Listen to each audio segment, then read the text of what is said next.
اہل بیت کرام وہ ہیں کہ جنہیں اپنے تو تسلیم کرتے ہیں، غیر بھی تسلیم کرتے ہیں۔ اللہ کی بارگاہ میں ان کا وہ مقام ہے کہ اگر رب کی بارگاہ میں جو دعا کر دیں، اللہ رب العالمین ان کی دعا کو رد نہیں فرماتا، ان کی دعا قبول فرما لیتا ہے۔ نجران کے چند عیسائی نبی پاک صلی اللہ تعالی علیہ وسلم کی بارگاہ میں حاضر ہوئے اور انہوں نے عرض کی، اے محمد رسول اللہ، عیسیٰ علیہ السلام کے بارے میں آپ کیا کہتے ہیں؟ آقا کریم صلی اللہ تعالی علیہ وسلم نے ارشاد فرمایا کہ حضرت عیسیٰ اللہ کی روح، اللہ کے بندے اور اللہ کے نبی ہیں۔ تو عیسائی غیظ و غضب میں مبتلا ہو گئے۔ ان کا گمان یہ تھا کہ محمد الرسول اللہ حضرت عیسیٰ علیہ السلام کو اللہ کا بیٹا کہیں گے، لیکن جب آپ نے اللہ کا بیٹا نہ کہا تو وہ غیظ و غضب میں مبتلا ہو گئے اور آپ سے جھگڑنے لگے، آپ سے بحث و مباحثہ کرنے لگے۔ تو اللہ کے نبی نے فرمایا کہ حضرت آدم علیہ السلام وہ تو بغیر ماں اور باپ کے تھے، پھر بھی تم انہیں اللہ کا بندہ مانتے ہو، اللہ کا نبی مانتے ہو۔ حضرت عیسیٰ علیہ السلام وہ تو صرف بغیر باپ کے تھے، پھر انہیں تم اللہ کا نبی، اللہ کا بندہ کیوں نہیں مانتے؟ وہ لوگ اپنی بات پر مصر رہے اور نبی پاک صلی اللہ علیہ وسلم سے بحث کرتے رہے۔ قرآن عظیم کی یہ آیت نازل فرمائی، فَمَنْ حَاجَّكَ فِيهِ مِنْ بَعْدِ مَا جَاءَكَ مِنَ الْعِلْمِ فَقُلْ تَعَالَوْا نَدْعُ أَبْنَاءَنَا وَأَبْنَاءَكُمْ وَنِسَاءَنَا وَنِسَاءَكُمْ وَأَنفُسَنَا وَأَنفُسَكُمْ ثُمَّ نَبْتَهِلْ فَنَجْعَلْ لَعْنَةَ اللَّهِ عَلَى الْكَاذِبِينَ۔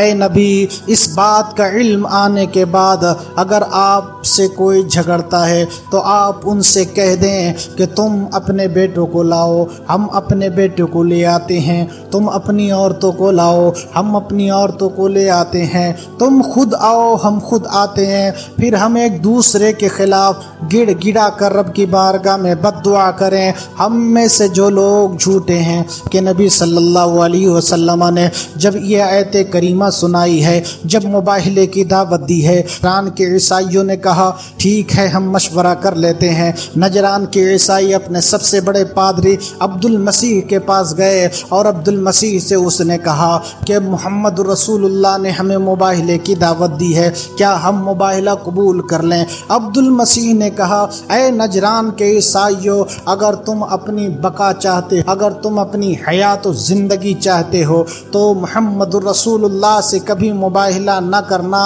ورنہ تمہارا خاتمہ ہو جائے گا۔ نجران کے عیسائی عبد المسیح کو لے کر نبی پاک صلی اللہ علیہ وسلم کی بارگاہ میں حاضر ہوئے تو نجران کے عیسائیوں نے دیکھا، عبد المسیح نے دیکھا کہ محمد رسول اللہ صلی اللہ تعالی علیہ وسلم کے داہنے ہاتھ کو امام حسین پکڑے ہوئے ہیں، بائیں ہاتھ کو امام حسن پکڑے ہوئے ہیں، اور پیچھے حضرت علی و فاطمۃ الزہرا رضی اللہ تعالیٰ عنہما ہیں، اور آپ ان سے فرما رہے ہیں کہ جب میں دعا کروں تو تم سب آمین کہنا۔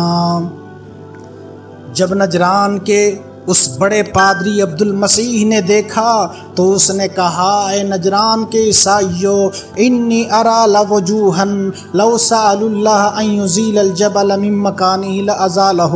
اے نجران کے عیسائیوں، میں ایسے چہروں کو دیکھ رہا ہوں، اگر یہ رب کی بارگاہ میں دعا کر دیں کہ اللہ رب العزت پہاڑ کو اپنی جگہ سے ہٹا دے تو اللہ تعالیٰ ان کی دعا قبول فرمائے اور پہاڑ کو اپنی جگہ سے ہٹا دے۔ اے نجران کے عیسائیوں، اگر تم اپنی بقا چاہتے ہو، اپنی حیات چاہتے ہو، عیسائیت کی بقا چاہتے ہو تو تم محمد الرسول اللہ سے مباہلہ نہ کرنا، ورنہ تم ہلاک و برباد ہو جاؤ گے۔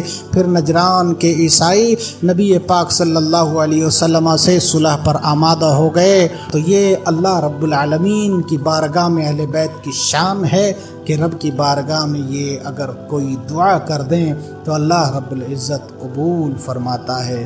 یہ اپنے بھی تسلیم کرتے ہیں اور غیر بھی تسلیم کرتے ہیں۔